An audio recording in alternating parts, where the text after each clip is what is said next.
Assalamu alaikum, and welcome to the National Histories Podcast. If you haven't listened before, I'd better tell you what it is that we do. So we're endeavouring to provide the history of every single nation in the world, one at a time, in an engaging podcast series.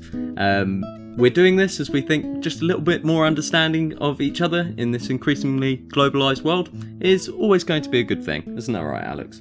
Absolutely. Hear, sir. Hear. Excellent. Okay, so every episode, either Alex or I go through the history of a country and a nation, and hopefully keep it to less than an hour, although that sometimes doesn't happen, and we go a bit over. But this week it's my turn, so I'm going to be hosting, and it is the history of Afghanistan today. And Alex will be asking questions along, hopefully, which will enrich your podcasting experience. Okay? So, Alex, what do you know about Afghanistan?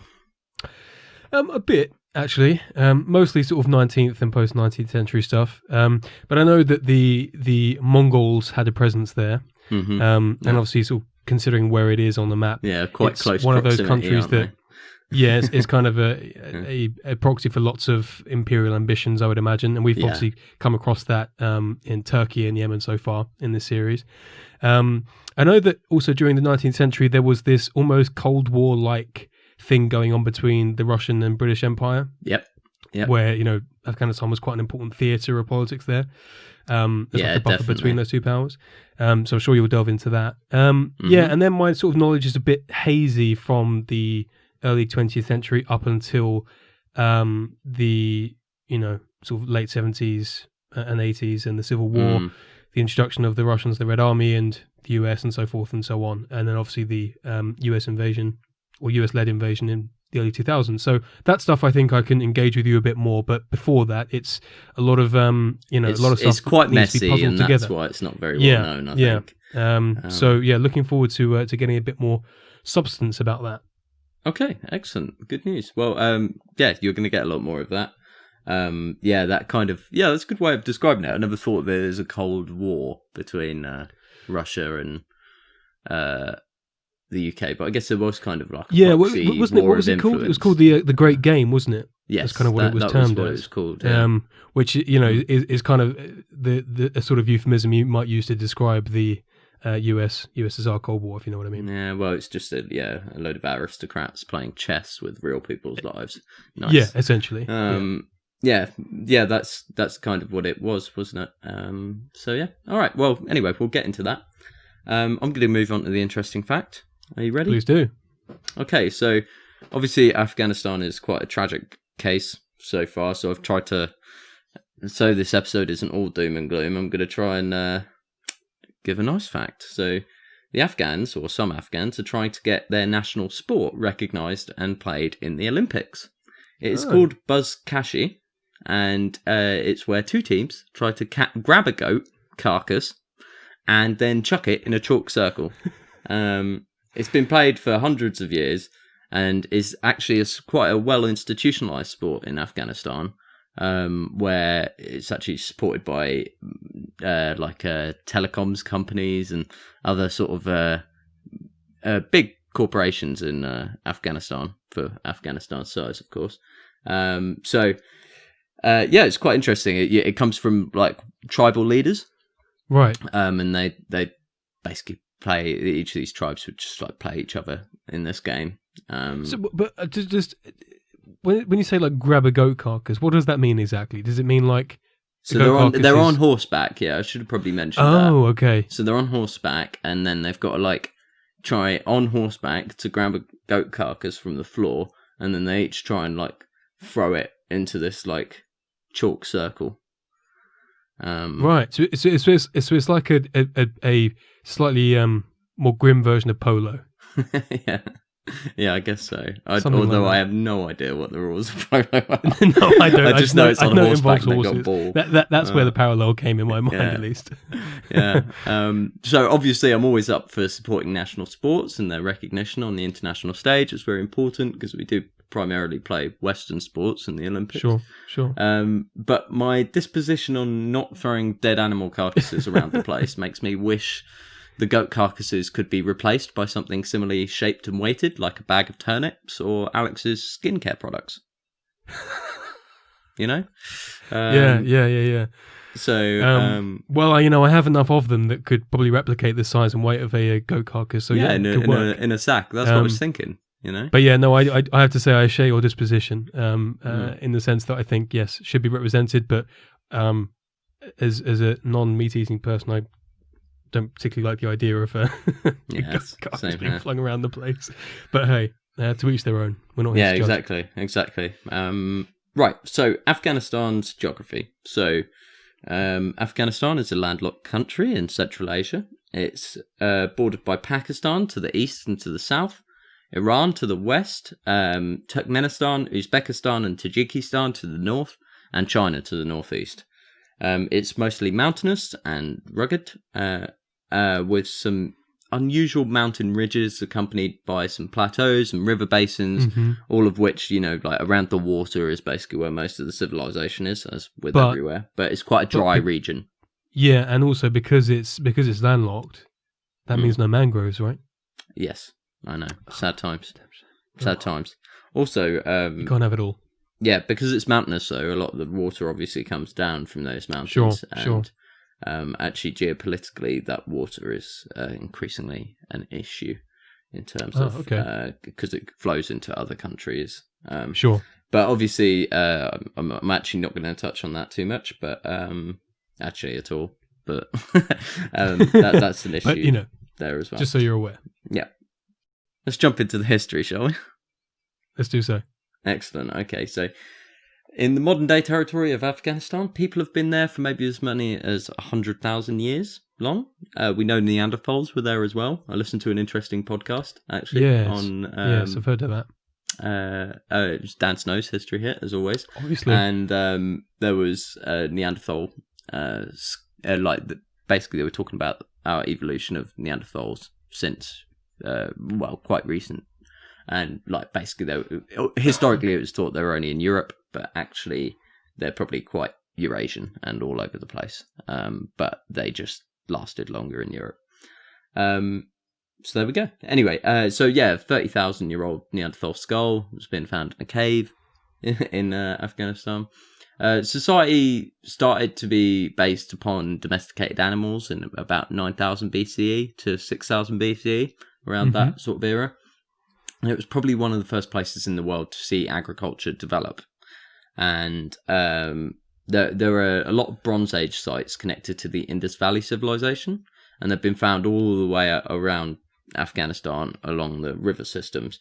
Increasingly, evidence suggests that actually the civilization in this period was way more extensive than previously thought. Obviously, with the 50-something years of basically constant warfare in Afghanistan, it's been very difficult for anyone to actually properly scour through this, and prehistory is one of the areas since the 70s that we've come on leaps and bounds in understanding our history there.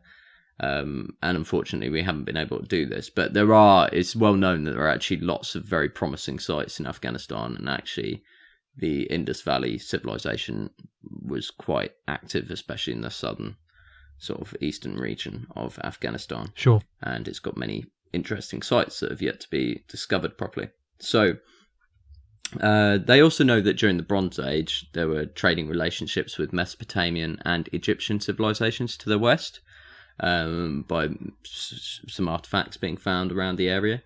And in the more northern parts of Afghanistan, they were much more Central Asian culture, which we will go on to momentarily. Okay, so it's thought that places like Kabul have actually been continuously inhabited for over 3,500 years, which is quite remarkable.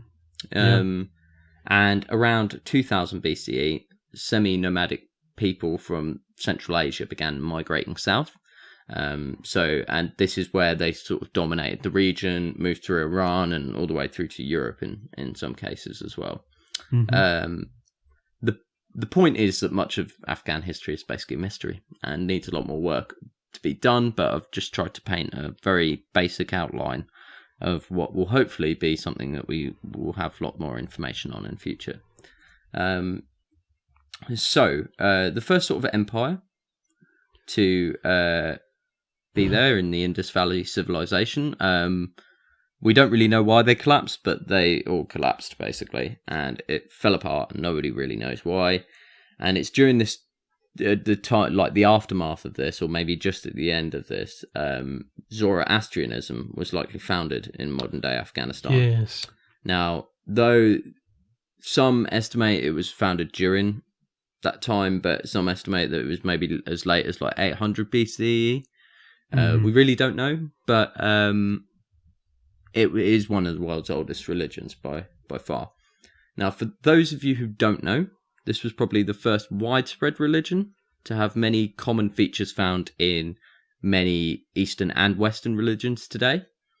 So historical features of Zoroastrianism, such as Messianism, so there is a Messiah, judgment after death, heaven and hell, dualistic concepts of good and evil, and free will, are all likely to have influenced the concepts and philosophical systems in other places around the world, including like Judaism, Gnosticism, Greek philosophy, Christianity, Islam, and Buddhism. So yeah, quite a lot of, and the list goes on. I mean, and you'll see how these sort of interplay out of here, out of this religion. Yeah, and I'm pretty sure there's still quite a large minority of people in Afghanistan who do practice it. Do they not? I'm not sure if there are too many in Afghanistan, but there are definitely in Pakistan, India. There are some. Okay. There's quite a large diaspora in several different countries in the West as well. Famous Zoroastrians such as Freddie Mercury. Yeah. From the UK, but that kind of. There's quite a diaspora currently. It's not one of the biggest faiths in the world, and it's quite unorganized compared to other organized religions. But it's still got quite a few followers. Yeah, and I mean, considering some of the features you highlighted there, I mean, it's quite obvious to see how thoroughgoing its impact has been on, well, both Western and I'd say probably especially both Eastern and especially Western thinking. Yeah, especially when you consider we know how widespread Zoroastrianism was, especially in the first sort of Persian empires, which I'm about to get onto, where Cyrus the Great and people like that were all Zoroastrians. So, and that really shows how that has, and of course they went as far west as Greece, So, that kind of thought that it's inevitable it's going to, be shared with the rest of the world. Indeed, until a certain Friedrich Nietzsche came along and decided to try and, untie some of those central knots. Yeah, anyway. Especially the good and evil, eh? Yeah, indeed. Yeah, so anyway, so after a few hundred years, we actually don't really know what was happening politically during the founding of Zoroastrian religion, but an empire eventually emerged called the Medes Empire. Now, these guys were Western Persian people, and eventually they dominated much of the modern territory of Afghanistan and Iran. And we don't really know where their rule started, but it was probably in 700 BCE. And however, we know that they were there for a while, and then they were crushed by the Achaemenid Persians, who marched into modern-day Afghanistan and through Persia. And basically, about 550 BCE, they took over the area. And this is Cyrus the Great, the bad guys in 300, those guys, okay? And yes. Darius the First and others, okay? So during the rule of Darius the First, Persian rule over modern-day Afghanistan, it was originally somewhat tenuous. They kind of conquered it and then didn't really have a hold on it, but then it was consolidated by satrapies by that time, okay? Yep. So they were under Persian rule for a good few centuries, and although Persian power started to diminish, the people of Afghanistan were soon fighting fiercely against the next foreign aggressor. So who might that be? Oh, well, it's obviously Alexander the Great around this time, isn't it? So Alexander comes from Macedonia and destroyed the Achaemenids and in about the 330s BCE. Okay, so during the conquest, it's said that some of the toughest fighting was in Bactria, which is in the northeast of the modern-day country of Afghanistan, and it's sort of surrounded by mountains and it's kind of valley. And to help end this, Alexander actually married a Bactrian lady who he had his only son with. Now, the Greeks founded many settlements in the area and brought their language and religion with them, and pretty soon dominated the politics. Despite Alexander dying pretty quickly, and his son also died, which could have been maybe an heir, but he was a bit young at the time, Greek domination of society did not disintegrate, and the huge Seleucid Empire sort of took the Greek rule mantle, and they ruled from modern-day Iraq in Babylon, and if you've listened to other episodes, you'll know that they weren't so great at keeping a hold, but we'll come on to that later. So, basically, the Seleucids really pushed Greek colonization of the area for security purposes. And it was definitely a multicultural society under the Greeks, with bilingual inscriptions in both Aramaic, which is the language of the Persians, and Greek, demonstrating that society was definitely mixed between those two groups. The Seleucids liked trying to invade their neighbours and reliving the glory days of Alexander, but they weren't very good at it, basically. One of which was the Mauryan Empire in modern-day India. Now, Seleucus I attacked the Mauryans, and then basically he did terribly, and promptly basically had to cede some of the northern territories of Afghanistan to the Mauryans. Okay, now this included the very southern part of modern-day Afghanistan, and they ruled over this area for a good 120 years. And this is important, actually, because during this time, it's actually when Buddhism spread to Afghanistan and became very popular alongside pagan and Zoroastrian religions in the area. Okay, yeah.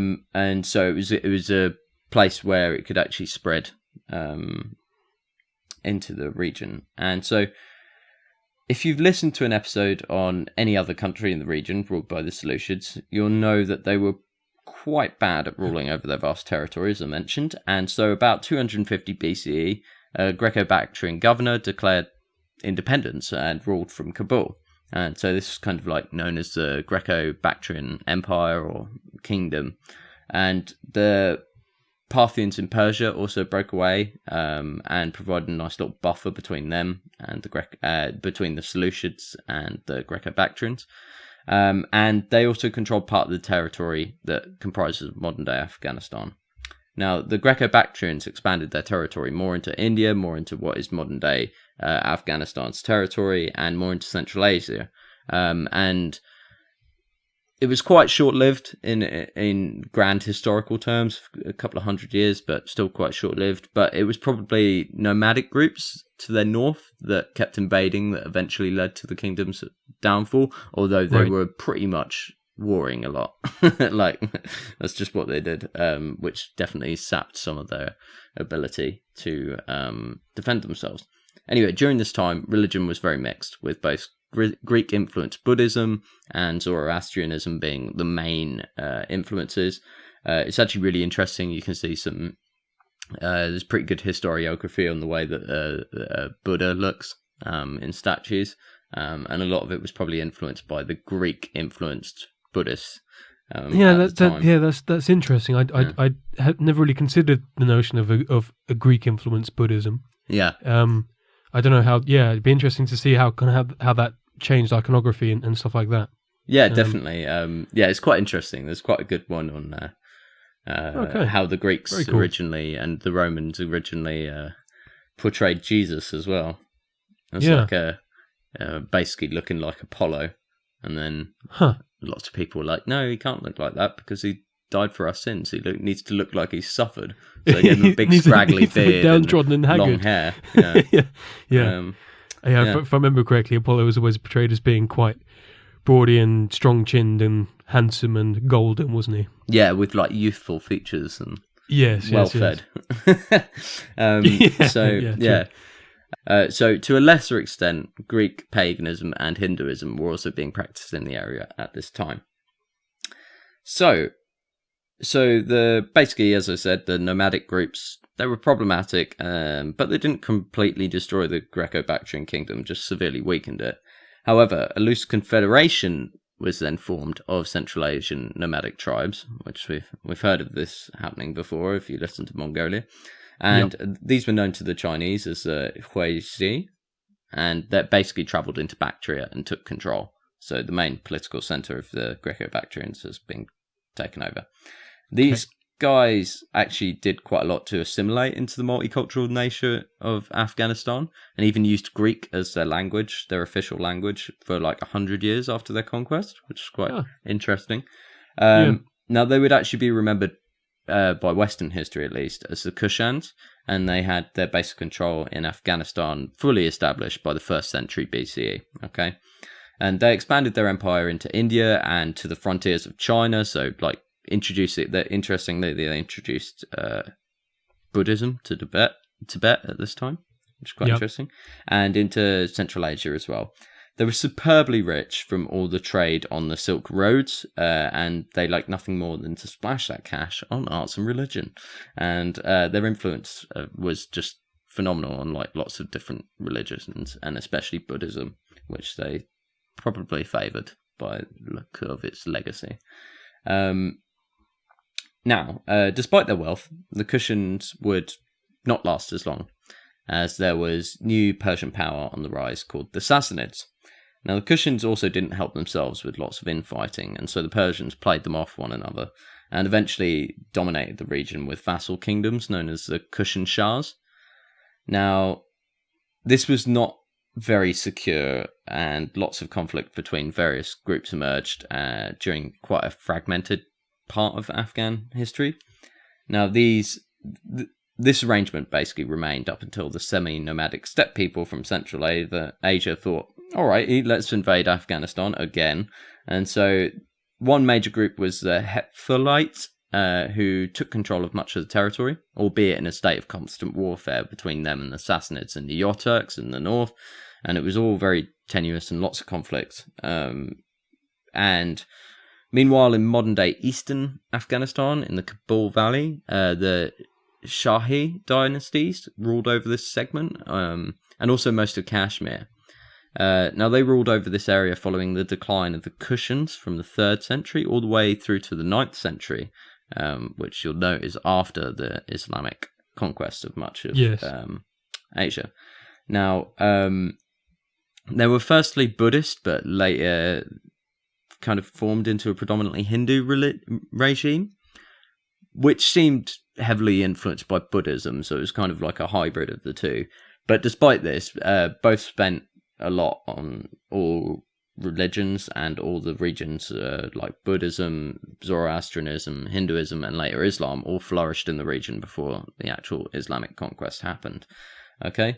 So that's happening down in the east, sort of like, the eastern part of Afghanistan. And then to the north, it's all kind of conflict and war and stuff. It's not really a country at this point or anything like that. It's all divided and war-y.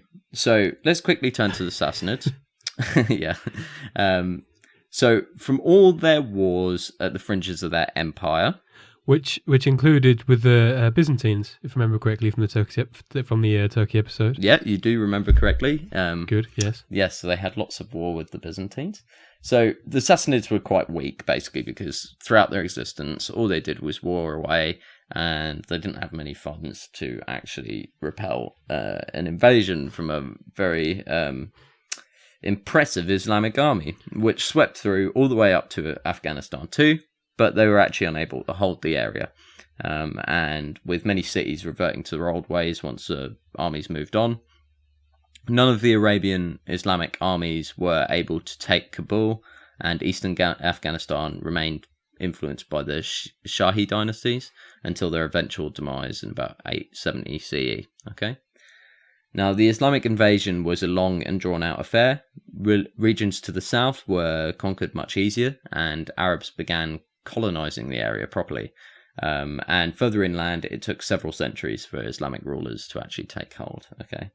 Even then, Islamic conversion was not taking hold in a meaningful way, with many cities still having diverse religious practices. Often, Buddhists would hold out the longest.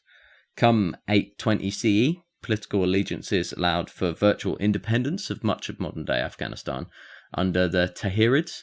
And this dynasty actually didn't last long, but it was a native dynasty, and then they were replaced by another native dynasty called the Saffarids, not the Safavid, but the Safavids. Important to make that distinction. Yeah, so Safavids are Persians, Safarids are Afghans. And so they rose to power and also didn't last long as the Samanids came to power. I mean, this all happens in like a really short time scale as well. Right. However, like all these sort of dynasties moving around and the eventual like Islamic rule of Afghans did much to actually convert a lot of people to Islam, which was previously seen as a foreign thing, and now it wasn't because there were Afghan converts ruling over them, if you know what I mean. So, and often these leaders would show patronage to Islam and the religion in order to gain favour and stuff like that with foreign dynasties and so on. So that definitely helped. So it's still very muddled though, and lots of different dynasties come in and out. So the middle of the 10th century, a former Turkish slave named Alptigin. Sorry if I butchered that. Anyway, he seized the eastern city, which was previously not a very glorious city, called Ghazna. And that's kind of interesting. I mean, we always like to see a bit of an upward social mobility on the National Histories podcast. Yeah, definitely, definitely. Yeah. So he himself was actually he was taken as a slave, and then he was a commander of an army through like being part of a slave corps in an army, if you know what I mean. And then, which we have seen before in the Turkey episode, haven't we? Yeah. And so, and then basically he rose to power and then just kind of took the city for himself, Ghazna. And although he didn't do much more than that in his life, he was succeeded by another ex-slave who then extended the territory quite considerably. And his grandson would become Mahmud of Ghazna in 998. And he ruled and conquered all the way into India during his reign and took most of the modern-day territory of Afghanistan. And despite this, the empire would slowly disintegrate, and it was really kind of like a one-man band. And then once Mahmud died, it kind of all fell away, and you know, the standard thing. Sure. So, in 1150, what is now, because of how much investment they got from owning this empire for a short amount of time, Ghazna was actually quite an impressive city, but it was actually sacked, and the Ghaznavid rulers driven out of Afghanistan, and they kind of retreated into India. Now, the culprits of this attack was the Gur, who took control of much of the region, all the way down to India again. But they were conquered by the Khwarizm Shah dynasty. Are you confused yet? Because I am. yeah, somewhat. Although I do know who the Khwarizm Shah are, so yeah, I'm kind of like I'm with you there. So the Khwarizm Shah were probably the biggest empire seen since Alexander, and they're actually I think they were the second largest Islamic sort of ruling kingdom at the time. Yeah.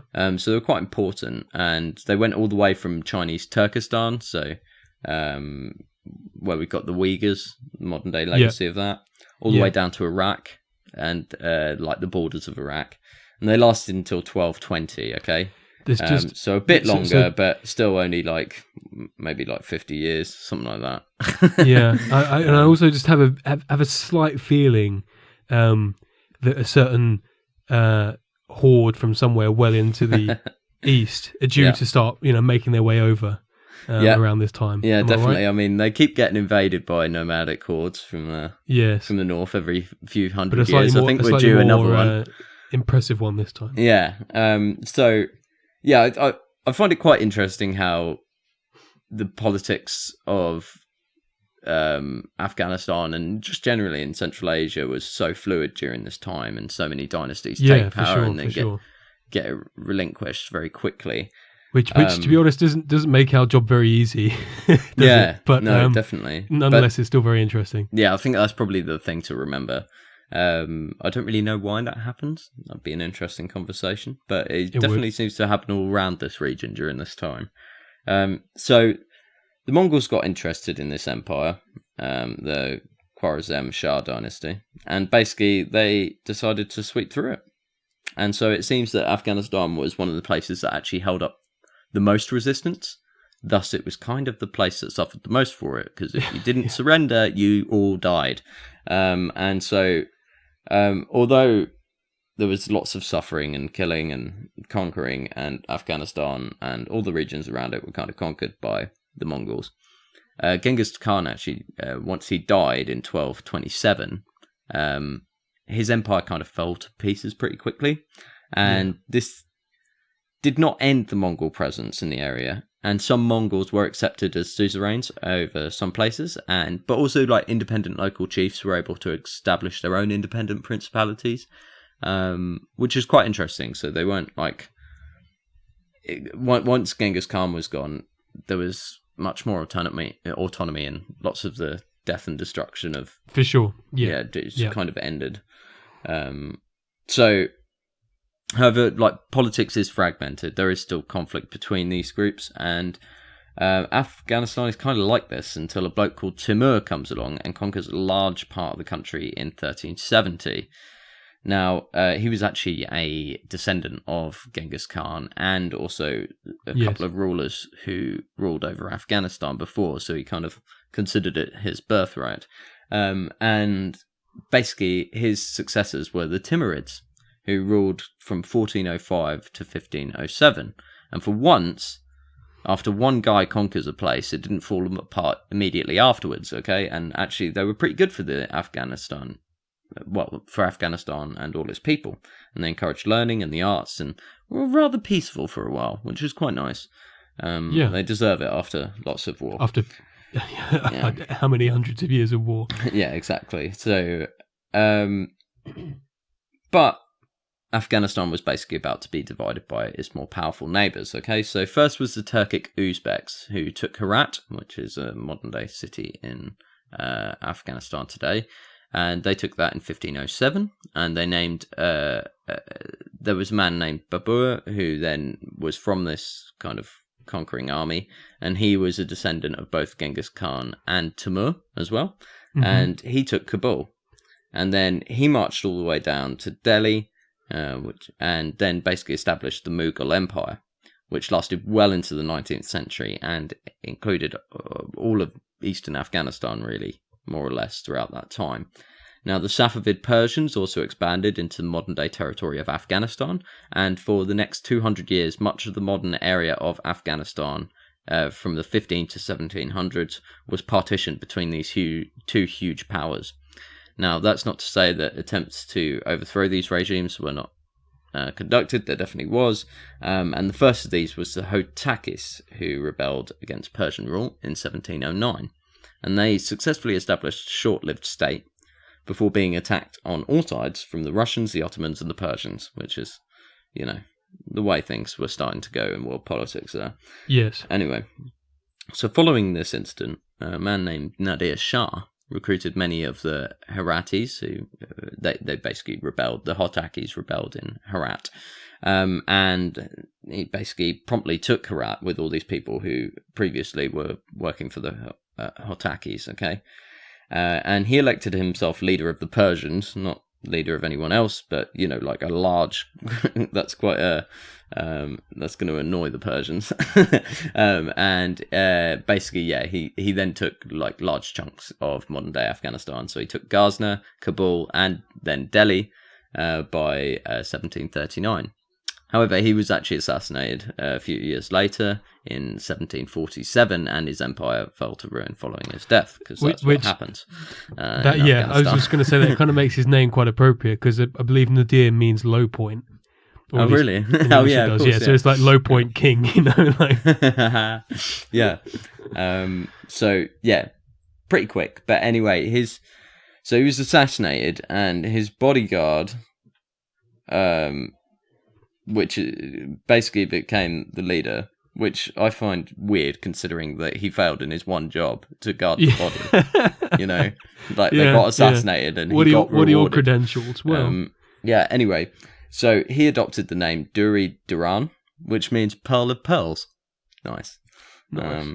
And basically, he had a lot of support from leaders across Afghanistan, and he was able to raise a sizable army and expand across some of modern-day Iran, most of Afghanistan, and almost all of modern-day Pakistan.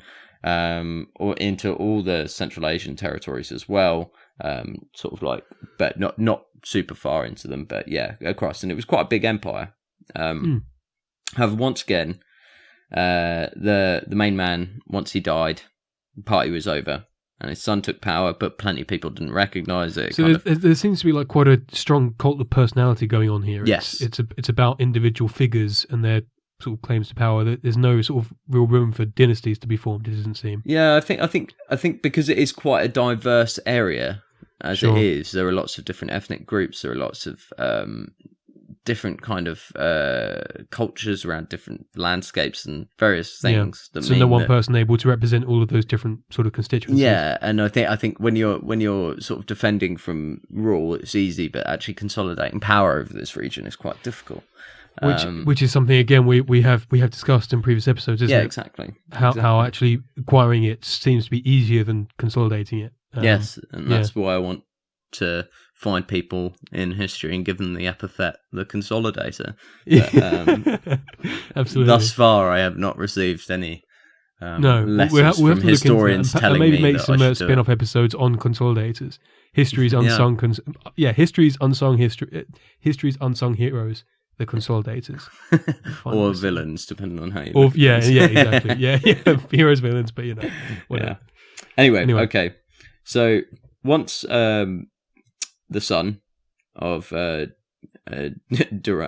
Duran, Pearl of Pearls, once his son died, his fifth son, Zaman, took charge. Now, he loved the idea of going after India for another round of smash and grab like his ancestors, right? But this time it would be different, as there was a small matter of the British to worry about. Yes. So the British said to the Persians, look, can you ask this guy to kind of just get lost and stop what he's doing? And then the Shah of Iran went, I could do one more than just ask. And then so he encouraged a man named Muhammad, who is the governor of Herat, which seems to be a city where all these revolutions during this period take place. And he encouraged him to take the rest of Afghanistan from Zaman. And he actually then took his army, won that war, he blinded and imprisoned Zaman, and in 1800 he became the Shah.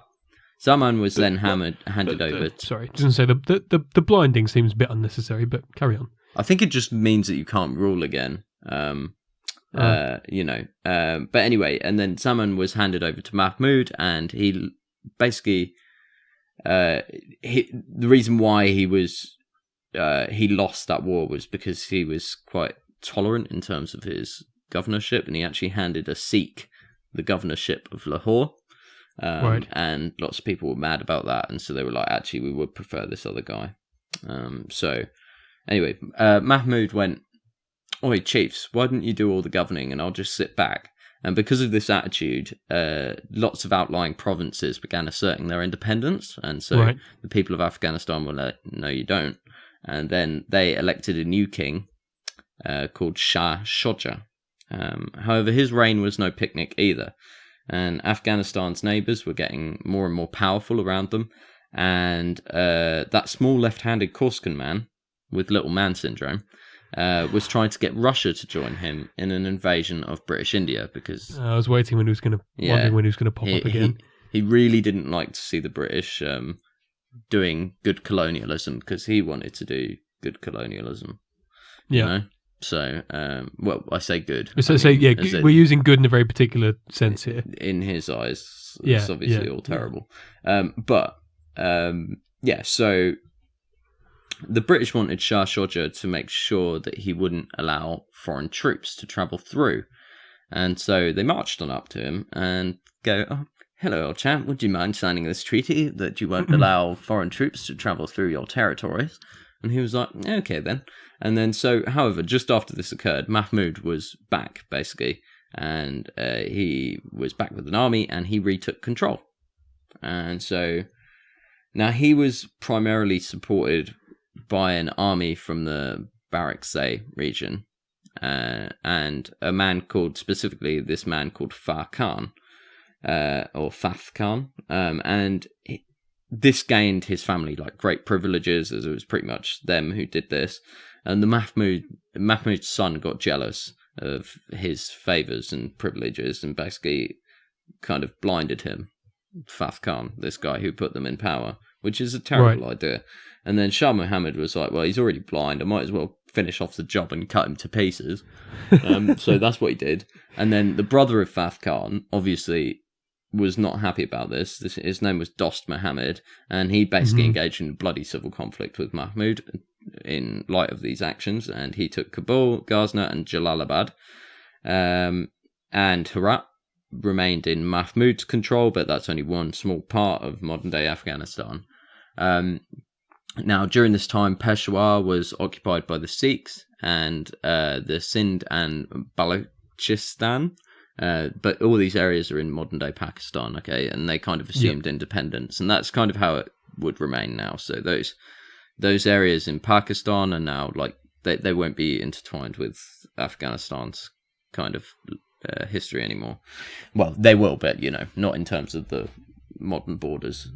So in 1837, the Persians, with the Russian support, began a siege at Herat, basically. And the British were like, oh no, obviously Herat's the key to India. And so they tried to make alliances with all these kingdoms in Afghanistan to try and basically make sure that they wouldn't come through to India and harm their precious colonial jewels. Just to check, Herat, whereabouts is that in Afghanistan? So it's kind of to the northwest. Right. Quite near the border with modern-day Iran. So. Okay, but that's quite interesting. So I mean, the fact that the British thought that was the key for sort of like a Russian, like, covert invasion of India when it's like the other side. Yeah, I think bit of a tenuous claim. I think part of it is because, as you've probably seen in this history already, pretty much every takeover of the rest of Afghanistan has kind of come from Herat or Ghazni. Herat, sure, okay. Up until this point. And so they were kind of like, if they seize that, then they'll be able to kind of seize the rest the first of it. domino in the series. Yeah, exactly. Yeah, so that's kind of where most of the political control has sort of come out from throughout a lot of its history, especially during this succession of people controlling it. So yeah, I think that's what they were worried about. So they basically the British tried to make alliances with all these kingdoms in Afghanistan, especially Dost Muhammad. However, Dost Muhammad was not pleased when the British denied him the right to take back what he saw as rightful Afghanistan territory in Peshawar, which the British now had significant influence over. So the British decided that they would try and depose Muhammad and install the Shah Shodja again. Okay, so the invasion was easy enough, and Shodja was installed. But as soon as that was kind of all done, then insurrection began. Okay, they successfully deported Dost Muhammad, but the British were very aware that they couldn't deal with all this insurrection. So in 1842, some kind of job half done, I guess. Some 4,500 British and Indian troops, along with 12,000 camp followers, marched out of Kabul on retreat back to British India. And then bands of Afghans kind of swarmed around them, and the retreat ended in a complete bloodbath. And Shah Shodja was killed after the British left Kabul as well. So It was quite a humiliating experience for the British. And though the British came back briefly in 1843, they pulled out permanently, and Dost Muhammad returned to rule. Okay, and he ruled for another 20 years and actually recaptured what is the territory of modern Afghanistan, pretty much. Okay, his sons denied the British any diplomatic relations, and he kind of tried to cozy up to the Russians again, and then it was kind of like quite a boring diplomatic dispute, which I think the British overreacted to. But anyway, so the British invaded in 1878, and they won and made the Afghans kind of do exactly what they were doing all over the place at this time, where they were like, you rule yourselves, but foreign relations, you do what we say, and we'll leave you alone. But as far as we're concerned, you are an independent nation. Yeah, exactly. But you do what we say, but you're independent. It's kind of like it's a funny form of independence, isn't it? Yeah, exactly. So but this kind of didn't really matter, as the British envoy was murdered in Kabul, and so the British came back and then occupied Kabul again. So that's like the fourth time in so many years. And Abdul al-Rahman Khan became the emir of Kabul in 1880. Now, the British withdrew in 1881, and together with the Russians, they agreed upon the modern-day borders of Afghanistan, okay, which largely resembled Dost Muhammad's conquests, okay. Mm-hmm. And this was going to be exactly in like the Great Game, this was going to be the line, okay. Yeah. Now, Abd al-Rahman was successful in gaining influence and control over much of Afghanistan, and by his death, Afghanistan was under his dynasty's control and somewhat resembling a state, although, it still very much depended on these localized leaders, okay? Mm-hmm. Now, Habibullah Khan took the reins of power in 1901, and Afghanistan saw more Western ideals and technology spreading throughout Afghanistan. And now he was actually pretty chummy with the British, and he remained out of World War I, despite large amounts of like anti-British factions in his country kind of demanding that he joined the Central Powers so they could regain some of those glorious lands in modern-day Pakistan. And he was actually murdered in 1919 by an anti-British faction. So Amanullah, his son, took the power and immediately decided to invade British India, because why not? And so one way to keep the anti-British faction happy. And despite this, actually, which seems like a terrible idea, they kind of came off all right from it in terms of their political position. So Amanullah, he was kind of successful. He kind of went in there. Didn't gain any territory, but he was somewhat successful in gaining the right to not listen to the British on opinions of foreign policy, which I think is that's quite difficult to get the British to do that at that time, So, and then after this, somewhat surprisingly, he cozied up to the Soviet Union, and then basically in 1921, in a treaty of friendship, as communists were likely to do at that time. Anyway, and actually this was, the Soviets were one of the first countries to sort of recognize his regime, and he was one of the first to recognize the Soviets, if not the first. And this is kind of this first sort of inclination of this, what they call the special friendship between Afghanistan and the Soviet Union. Okay. So, obviously the legacy goes much further back to the Russians kind of supporting regimes against the British incursions. But so in 1923, Amanullah decided to implement reforms such as allowing women to remove their veils, and several tribal leaders, snowflakes basically, and conservative leaders around the country went, they were basically horrified, and they thought this was worth having a bloody civil war over, which lasted 5 years. Yes. And then, so in 1929, Amanullah actually abdicated after Kabul was occupied, which was his main ruling seat and the richest country, the richest sort of region in Afghanistan at the time. Now, the occupiers tried to secure authority, but they themselves got couped by another distant cousin of Amanullah called Muhammad Nadir Shah, and he reinstated the constitution, but made it a little bit more conservative to appease those sort of conservative snowflakes, okay? So small-scale industrial projects started during his reign. He was actually assassinated, though, pretty quickly, and his son, Muhammad Zahir Shah, took power in 1933. And he's actually going to stick around for a while. Finally, we're going to get someone who rules for more than 2 years or something. Bit of consonance, okay. So his son, Zahir Shah, he pursued a rather cautious approach to government, and he only really invested Afghan money into the Afghan economy, and generally avoided making any decisions that would make the place less socially conservative, which was the problem of his forebearers. So less foreign investment and things like that. Yeah, actually no foreign investment, but they would invest the funds centrally from the revenue that they got, which wasn't much during this time. Okay, and so a kind of more autarkic kind of regime. Yeah, but they definitely had to lean on the Soviet support a little bit.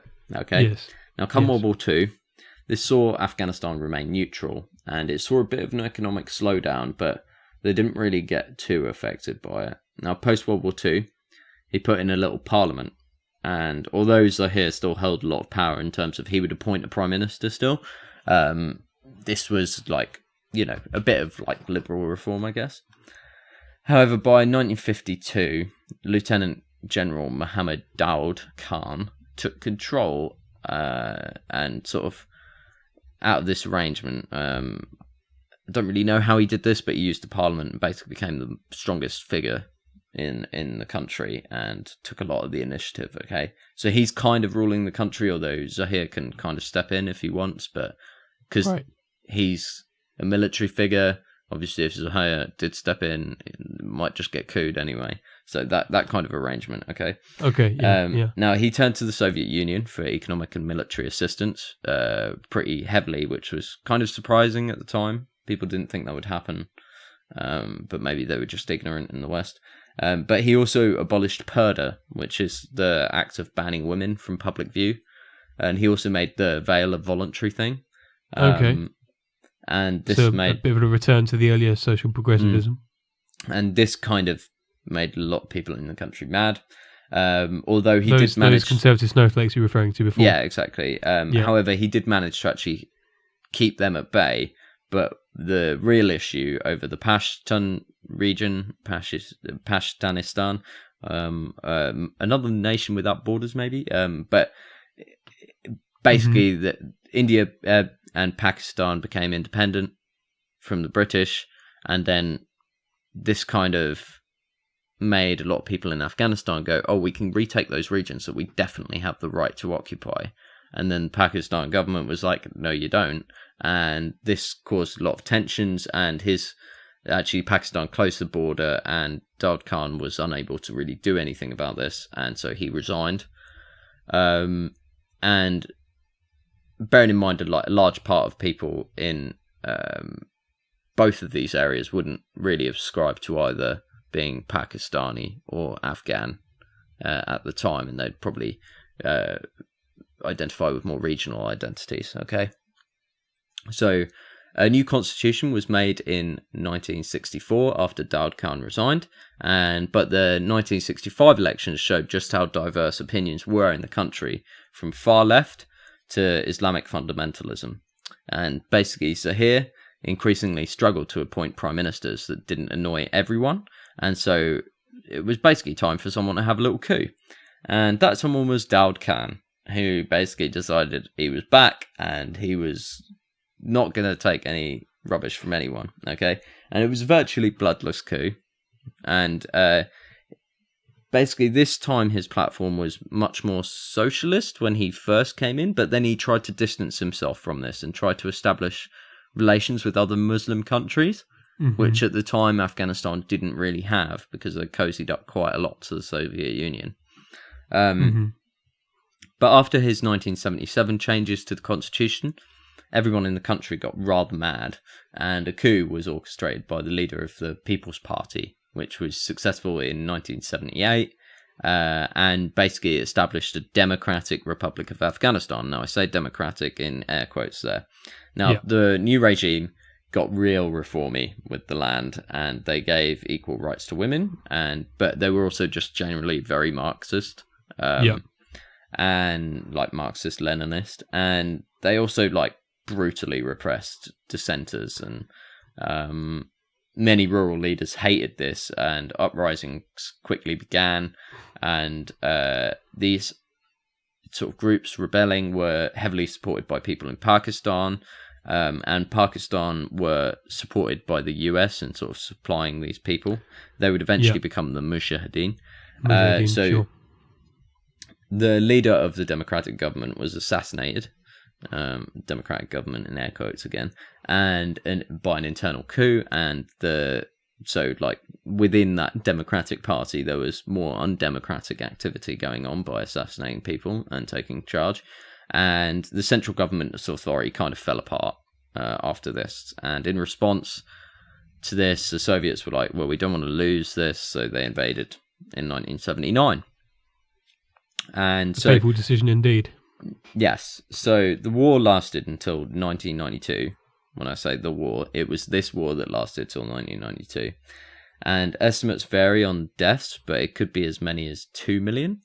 And about 6 million were displaced, either going to usually Pakistan or Iran, but actually all over the world. There's quite a large diaspora.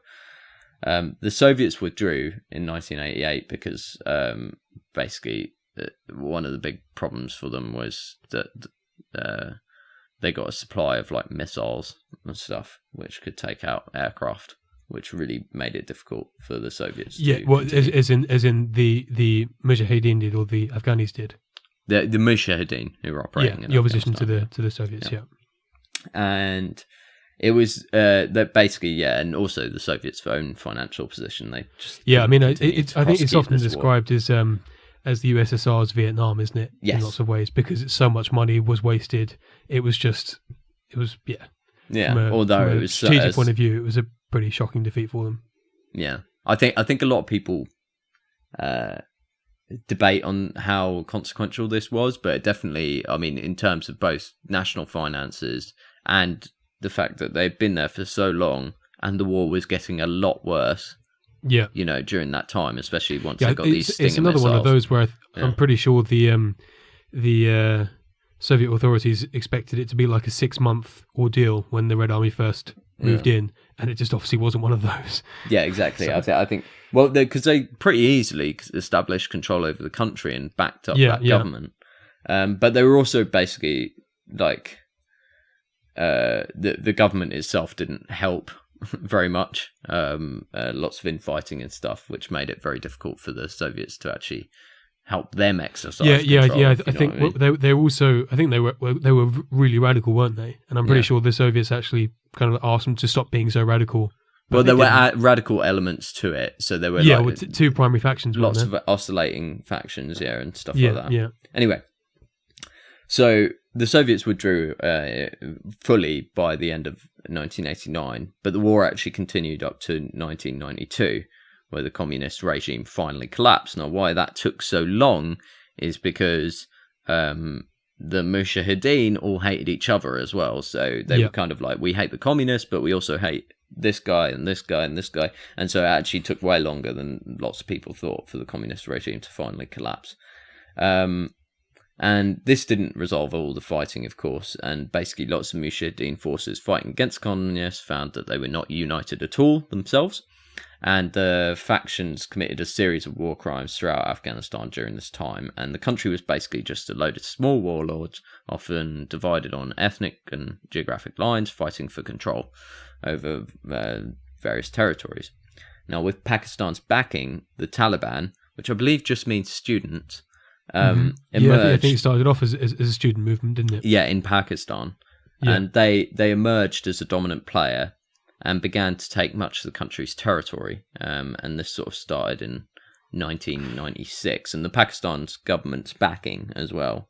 Yeah, so could you expand on that a bit more? Why did Pakistan support them? And were they not worried about militarism in their own country? Yeah, I think they were, but I think in some ways they saw Taliban, like they saw the anarchy of the country, and they thought that the best way for them to get an oil pipeline through Afghanistan from Central Asia, which was their ultimate aim, was to get a strong party in control. And they saw that in the Taliban, and also they would be indebted to them if they got into power. So, like all this sort of stuff, and they had close ties with obviously northern Pakistan regions. So that was kind of like the thinking behind it. Obviously, I think a lot of the government regret that now. But yes, that was kind of the original reason why that was happening. Obviously, also there were the old Mujahideen ties and stuff as well. Sure. So the Taliban were pretty harsh in the way that they waged war over their territories, and plenty of massacres and harsh interpretations of Sharia law was imposed, as well as like they denied UN food aid for people, and lots of people starved to death. So a Northern Alliance was founded to counter the Taliban. So lots of losing groups kind of came together to try and counter them. But Come 2001, they were basically losing very, very rapidly, only controlling about 10% of Afghanistan's territory. So in late 2001, obviously, we know that the US-led the US-led coalition invaded Afghanistan after the Taliban refused to hand over Osama bin Laden. Now, the Taliban were devastated by this initial force, and an interim government kind of set up with initial anti-Taliban groups. Now, this situation lasted until 2004, where a constitution was drafted, an election was held under universal suffrage, and so women could vote as well. And it's also at this time where violence worsened between coalition and Taliban forces. So Taliban kind of went out to the various rural areas where it's hard to control, did exactly what they did with the Soviets, but we'll get onto how they actually financed themselves in a bit. So NATO took charge of the situation in 2006, and by 2008, civilian and military casualties were as high as at the start of the war. Okay, so really considerable increase in violence, just like what happened in the Soviet invasion. In 2009, the US responded with an additional 17,000 troops. Karzai, who is the head of the democratically elected government of the first sort of election, so he firstly postponed the elections due to be held later in 2009 due to the security situation with lots more fighting going on. And then when the election did come around, eventually Karzai won 55%, but there are accusations of voter fraud, with some areas receiving more than 100% turnout, which is obviously not possible. No. So the Electoral Complaints Commission basically looked over some of these votes and then invalidated a lot of them, and so Karzai actually won 40-something%, and so he had to face a second runoff election. Okay. Basically that happened, and then the challenger Abdullah withdrew, saying it was in the country's best interest not to have another election. But this is kind of a theme that will keep continuing. So during this time, some members of the Afghan government and the Taliban were funding themselves basically off opium production. Okay, so yes. Opium production out of Afghanistan actually it went way up to 90% of the world's opium supply. Okay, so this is serious business here, and this is actually where the Taliban got most of their profits for funding their insurgency, but also a lot of corruption involved in government with this opium industry as well. Okay, at the end of 2009, Obama signed off on another 30,000 US troops to go over to Afghanistan. By 2010, there were 150,000 NATO troops in Afghanistan in total. However, the counterinsurgency strategy, which they were using, did little to actually reduce the amount of Afghan attacks, and the government was basically very unpopular in the eyes of the Afghans because everyone knew it was corrupt. There was lots of extortion and lots of that kind of stuff. All the people in power were kind of this legacy of this warlord era as well.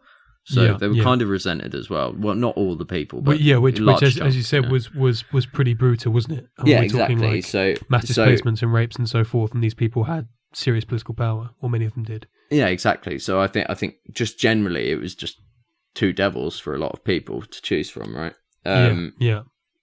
So NATO members basically agreed to withdraw by 2014 in terms of actual counterinsurgency activity, although they would still maintain a presence. Now, the primary distrust with the Afghan central government was basically this rampant corruption that existed through all levels. It wasn't just one level. It wasn't just regional, a state or national level. It was all over the place.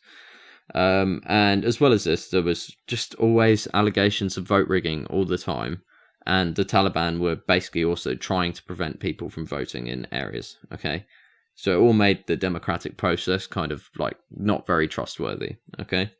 So in 2014, there was once again another disputed election, which was mediated by the US, which basically said one of you will be president and one of you will be prime minister. And that's the only way we can get over this situation. And so the new administration was formed eventually, and they pursued peace by negotiation. Okay. Now they actually managed to secure a peace with another militant organization called the Islami. Probably butchered that pronunciation, but anyway, they were a lot of people were kind of hopeful around 2017 that they'd be able to like kind of copy and paste parts of this deal with the Taliban, but the Taliban's negotiating strategy has always been like kick out the US and then we'll come to the negotiating table, right? Yeah. That's always been what they've done. And so nothing actually went there. So in 2020, there was also another disputed election. And the usual happened where both sides basically claimed they'd won and then agreed to a power sharing deal afterwards, which just like, what's the point in going for an election? You know, in some ways, you know, like if the two people competing for power suddenly just become one. So in February, the US and the Taliban signed a deal to end the war. And under this arrangement, the Taliban were basically agreed not to allow Al Qaeda and ISIL or Islamic State or whatever you want to call them, Daesh or whatever, to operate in Afghanistan. And if the US fully like withdraws, basically, okay. So if the US withdraws, they won't allow any terrorists that the US don't like to operate in their country. But I mean, it's interesting that the actually internationally recognized government wasn't included in those negotiations or in that deal. Yeah, exactly. Which I guess has the potential to undermine its legitimacy, or is in fact undermining its legitimacy. Yeah, and I think as we'll see, so basically, like the Taliban and the new government have actually gone into negotiations and they've agreed a prisoner swap, which was kind of key precondition to peace talks, and actually is usually a precondition. Usually, like peace talks start off with prisoner swaps. As an expression of good faith. Yeah, I mean, the problem is that violence continues, and one of the few groups that are committing terrorist activities is still Taliban, either dissidents or just the Taliban are kind of ordering it. We don't know how much control they have over their vast network of operatives, right? And I'm pretty sure in that agreement, there's no sort of like enforcement mechanisms or anything like that. So yeah, exactly. I mean, but that's kind of what. So the government have also got a situation where basically they want to maintain the status quo as much as possible. They just want to end the war, and then the Taliban are kind of like, well, we just want to do. We want, like, they're setting down all these red lines, but actually in terms of participating in the government, they don't really have a philosophy, and actually that might be a problem coming forward. Other than sort of a strict religious conservatism. In terms of, like, they're just going to all splinter off, just like the Mujahideen did. They know what they don't like, but they don't know what they like, kind of thing. They're not united on that front. They just know, okay, like, large chunks of them all want Sharia law and stuff like that. But apart from that, like, how is it going to look like? What's their representation going to be in government? Who's going to lead them? You know, that kind of thing is going to be very difficult to establish inside the Taliban. And as far as we know, they don't really have...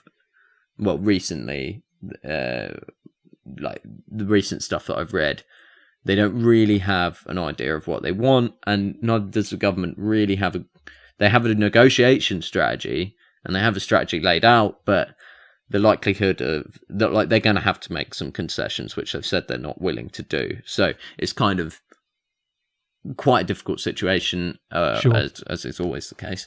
But it doesn't look good, basically, in my opinion. I would be inclined to agree with you. Haven't got a lot of hope for it actually standing the test of time. This particular agreement, has to be said. Yeah, and so since then, like recently, like only like last week or the week before, there were like rocket attacks on Kabul. Yeah. And that was on Afghanistan's like 101st anniversary of independence, or what they celebrate as their Independence Day. And basically, like, the two ongoing problems are the talks need, there are high levels of violence, which obviously do not precipitate the conditions for talks. And then the Taliban claim it's not them, but they're also blamed for it. And then the slow release of prisoners by the government is also a problem that the Taliban are increasingly thinking, well, they're not going to follow through. So we don't know where these talks are going to go.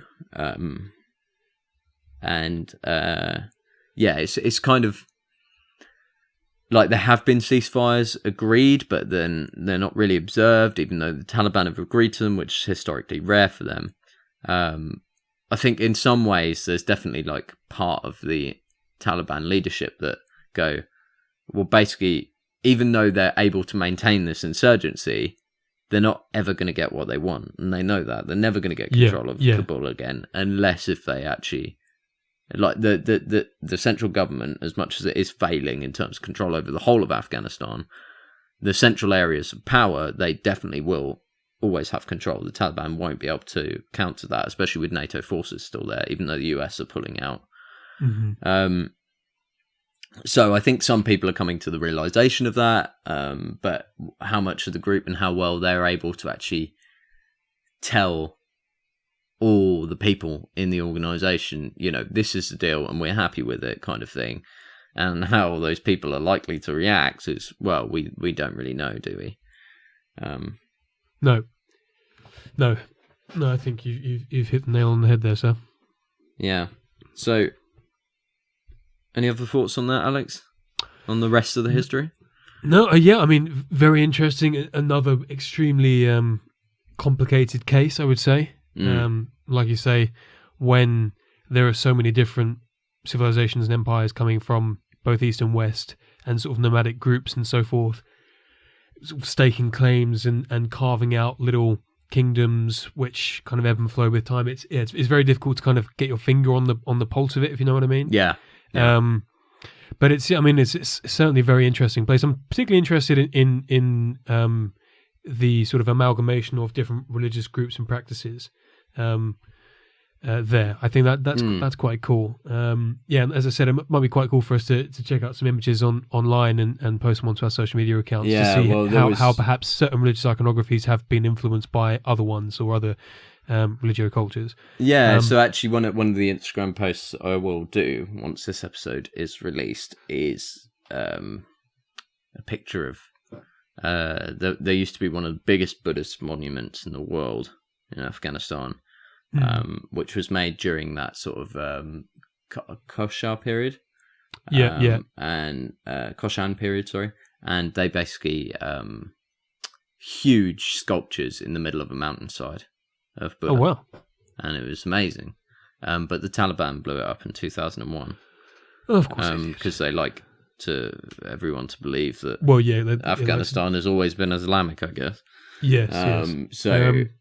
Yeah. Yeah, but in terms of the contemporary stuff, I mean, obviously we always remain hopeful that some kind of durable peace can be achieved, but I'm kind of in agreement with you. The thing is, it's in technical terms, it's kind of like a mutually hurting stalemate, but it's not hurting in the sense because the Taliban continue to profit off the industries that they kind of dominate, particularly the opium trade.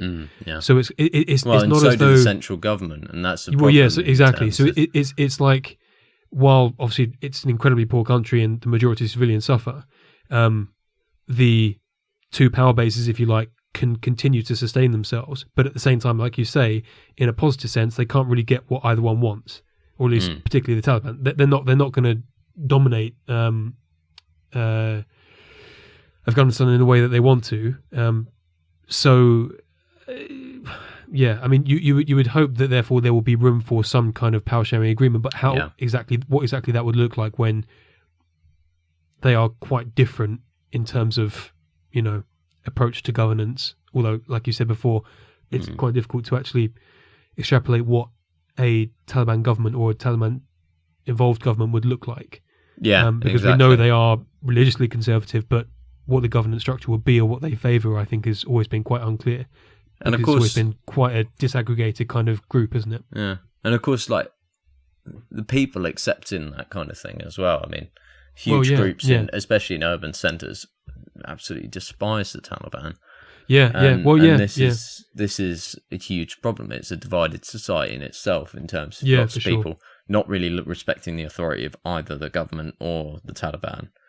Or if they do, a lot of them just put up with it. And not to equate the crimes of the Taliban to the central government, but there is a distinct lack of trust with both.